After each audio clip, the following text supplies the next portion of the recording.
Good morning. আজ আবার ঘুরতে বেরিয়েছি।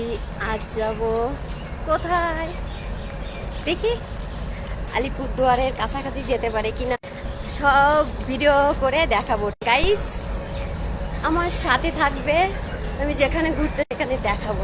আমি হয়তো ভালো কথা বলতে পারি, কিন্তু সবাই এটা কোন স্টেশন বলো তো কেউ।